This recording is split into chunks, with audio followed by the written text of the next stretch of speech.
Hello friends, इस video में हम लोग जेईई मेंस 2023 8 अप्रैल शिफ्ट 1 का complex number plus quadratic.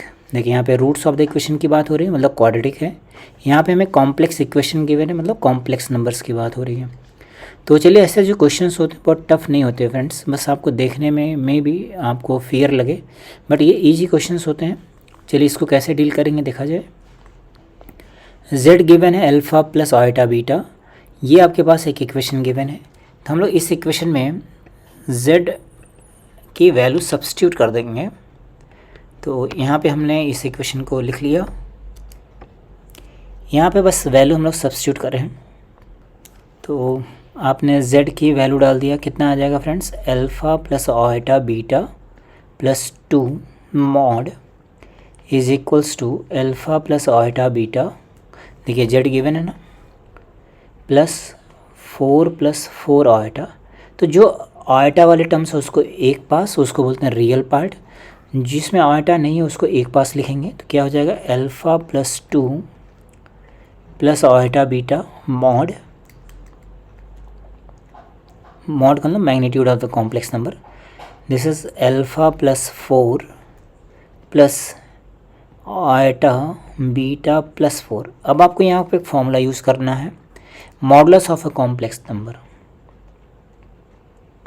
Formula क्या होता है, देखिए z अगर हमारे पास x प्लस आइटा y है तो मॉड z कितना हो जाता है friends, under root of x square plus y square.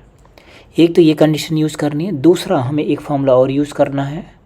वो क्या है फॉर्मूला, अगर मान लीजिए आपके पास लिखा हुआ है यहाँ पे x1 plus iota y1 equals to x2 plus iota y2, तो हम लोग क्या करते हैं, x1 इक्वल्स टू x2 लिखते हैं, बीच में एंड का साइन लगाते हैं, and y1 equals to y2 लिख देते हैं।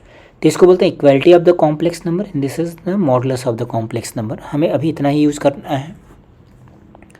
तो हम लोग ने इसका मॉड लिखा तो कितना हो जाएगा, under root of alpha plus 2 whole square plus beta square equals to alpha plus 4 plus iota beta plus 4। अब आपको देखें यहाँ पे ये रियल है तो इसके साथ में आइटा नहीं, तो मतलब ये दोनों कंपेयर हो जाएंगे।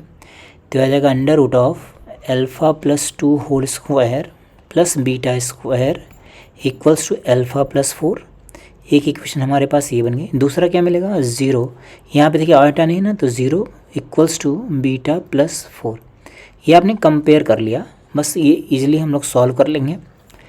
तो यहाँ से बीटा की तो वैल्यू आ गई -4, ये वैल्यू हम लोग यहाँ सब्स्टिट्यूट कर देंगे और सॉल्व कर लेंगे। तो आएगा alpha square plus 4 alpha plus 16 equals to alpha square plus 16 plus 8 alpha. तो यहाँ से क्या हो गया, ये कैंसिल आउट हो गया, 16 कैंसिल आउट हो गया। तो अल्फ़ा की जो वैल्यू है वो आ गई हमारे पास 1, है ना। अल्फ़ा की वैल्यू कितनी आ गई, 1 आ गई। देखिए ये 4 इधर जाएगा तो 4 अल्फ़ा इक्वल्स टू 4, मतलब अल्फ़ा 1 हो गया। फिर सेकंड में क्या पूछा फ्रेंड्स आपसे, कह रहा find the quadratic equation whose roots are alpha plus beta and alpha beta. तो पहले क्या करेंगे आप, अल्फ़ा प्लस बीटा निकाल लेंगे, ये वैल्यू कितनी हो गई, -3। अल्फ़ा बीटा निकाल लेंगे, ये वैल्यू कितनी हो गई, -4। तो क्वाड्रेटिक इक्वेशन क्या होगी, required quadratic equation will be x square minus इन दोनों का सम इंटू एक्स प्लस इन दोनों का प्रोडक्ट। ये फॉर्मूला होता है। अगेन मैं भी फॉर्मूला लिख के दिखाता हूँ आपको। तो ये वैल्यू कितनी आ गई, x square plus 7x plus 12 equals to 0, और यही हमारे पास आंसर हो गया, मतलब इसका ए ऑप्शन करेक्ट हो गया फ्रेंड्स। तो यहाँ पे आपने देखा ना कितना इजी सा क्वेश्चन है। यहाँ पे हम लोगों ने फॉर्मूला क्या यूज किया हुआ है, let mn are roots of a quadratic equation, then quadratic equation will B